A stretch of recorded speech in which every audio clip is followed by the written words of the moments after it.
मैंने पहले ही कहा कि सड़कों पर या पूजा के लिए या किसी भी अन्य कार्यक्रम के लिए कोई जगह नहीं होनी चाहिए।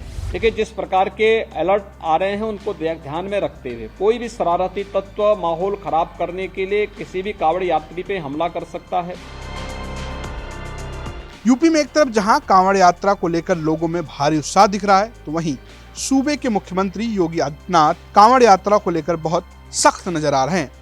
सुरक्षा एजेंसियों ने कांवड़ यात्रा को लेकर यूपी पुलिस को कई इनपुट दिए हैं। जानकारी के मुताबिक कुछ असामाजिक तत्व कांवड़ यात्रा के दौरान कांवड़ियों पर हमला करने के फिराक में हैं, जिससे यूपी का माहौल बिगाड़ा जा सके। लेकिन सूबे के मुख्यमंत्री योगी आदित्यनाथ अपने अधिकारियों को साफ कर दिया है कि वे अलर्ट पर हैं। अगर किसी भी तरह की अप्रिय घटना घटी तो इसका खामियाजा अधिकारियों को भुगतना पड़ेगा।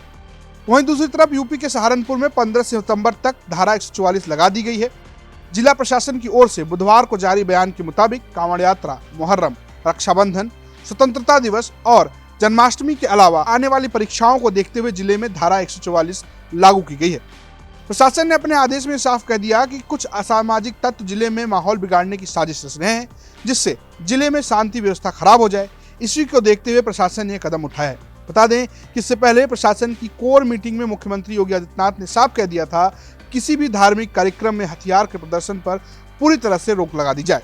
मुख्यमंत्री ने कहा कि शरारती तत्व दूसरे संप्रदाय के लोगों को अनावश्यक उत्तेजित करने की कुत्सित प्रयास कर सकते हैं। ऐसे मामलों पर नजर रखें। कांवड़ियों के रात्रि विश्राम के क्षेत्र में सुरक्षा और जन सुविधा के पर्याप्त इंतजाम होने चाहिए। पुलिस बल फुट पेट्रोलिंग करे, PRV 112 एक्टिव रहे।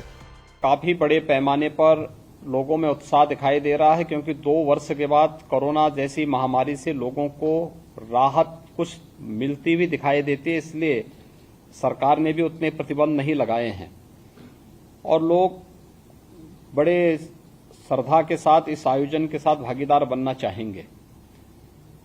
जिन सावधानियों के बारे में पिछली बार बोला गया था, प्रत्येक जिला प्रशासन उन सभी सावधानियों को वहां अपने अपने जनपदों में अपनाएं। लापरवाही किसी भी स्तर पर न होने दें, क्योंकि छोटी सी लापरवाही एक बड़े बवाल का कारण बन सकता है। उसके कारण आगजनी और अन्य घटनाएं वहां घटित हो सकती हैं। इसलिए उन चीजों पर एक बार पहले से उसको अपने जनपदों में देखें। अमरोहा जैसी घटनाएं न घटित हों, ये दिखाती हैं कि हमारी अलर्टनेस की स्थिति क्या है। और अगर वह रॉन्ग साइड गए थे, हमारी पेट्रोलिंग कहां थी? हम लोगों को वहां पे कोई ना कोई तो रहता, वहां पे कहीं भी कोई नहीं था वहां पे। तो इसके बारे में भी आप देखें। दूसरा, कन्नौज जैसी घटनाएं। कन्नौज में एक घटना घटित हुई थी। मुख्यालय से जिलाधिकारी और पुलिस अधीक्षक को वहां पे कैंप करने का निर्देश दिया गया था। उस सब के बावजूद एक औपचारिकता निर्वहन करने के बाद ये दोनों अधिकारी वहां से नदारद हो गए और बाद में वहां आगजनी की घटना घटित होती है, तोड़फोड़ होती है। ये चीजें नहीं स्वीकार हो सकती है। शासन किसी भी अपराधी को कानून के साथ खिलवाड़ करने की छूट नहीं देगी और जब कार्रवाई हो रही है किसी मामले में, तो उसके बाद अगर कोई कानून को हाथ में लेता है तो फिर उसमें कार्रवाई उसके खिलाफ भी होगी जो कानून को हाथ में लेने का प्रयास कर रहा है। ऐसे ही लखनऊ के अंदर भी देखने को मिला। लखनऊ में एक मॉल खुला है। वह मॉल अपने व्यावसायिक प्रतिष्ठान को लेकर काम कर रहा है और उसको लेकर के राजनीति का अड्डा बनाना, अनावश्यक बयानबाजी जारी करना और उसके नाम पर फिर सड़कों पे प्रदर्शन करके लोगों के आवागमन को बाधित करना और बार बार लखनऊ के प्रशासन से कहा गया सबके बावजूद भी अराजकता पैदा करने और सांप्रदायिक विद्वेष की स्थिति पैदा करने का जो कुत्सित प्रयास हो रहा है, यहाँ पे लखनऊ प्रशासन को बहुत गंभीरता से इसको लेना चाहिए। इस प्रकार की किसी भी शरारत को स्वीकार नहीं करना चाहिए। सख्ती से ऐसे तत्वों से निपटना चाहिए जो अनावश्यक मामलों को बढ़ावा देकर के माहौल खराब करने का प्रयास करते हैं। बहुत सारे माध्यम हैं, अगर किसी को सूचना लेनी है वे सूचनाएं उन लोगों से जाके ले सकते हैं, लेकिन कोई हस्तक्षेप करके आवागमन को बाधित करेगा।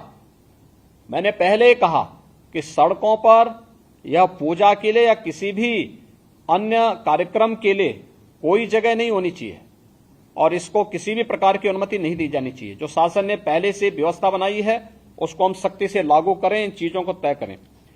दूसरा, कावड़ इस सावन के महीने में अलग अलग जगह अलग अलग प्रकार के कार्यक्रम होंगे। कहीं जलाभिषेक के कार्यक्रम होंगे, कहीं पे यात्राएं निकलेंगी, कहीं सावन मेले के कार्यक्रम होंगे, कहीं पर अन्य बड़े कार्यक्रम होंगे।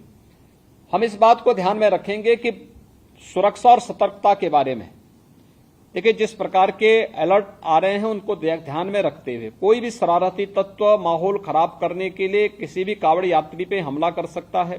रात्रि में विश्राम कर रहे हैं उस समय उन पर हमला किया जा सकता है, कोई अन्य घटना घटित हो सकती है। इसलिए जहां भी उनका रात्रि विश्राम हो उसके आसपास का सुरक्षा का वातावरण बेहतरीन होना चाहिए। जहां जिस रूट पर भारी मात्रा में कावड़ यात्री चलें वहां पर ट्रैफिक डाइवर्जन की व्यवस्था हो, और ट्रैफिक डाइवर्जन इस रूप में हो कि किसी को भी उसका उल्लंघन करने की परमिशन न हो। इसको भी हम ध्यान में रख करके देखें।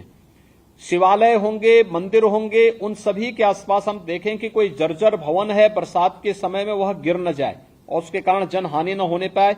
इसके बारे में भी हम लोगों को वहां पर ध्यान में रखना होगा।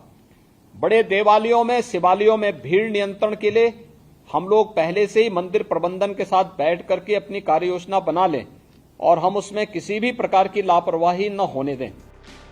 सहारनपुर से अनिल भारद्वाज के साथ ब्यूरो रिपोर्ट यूपी तक।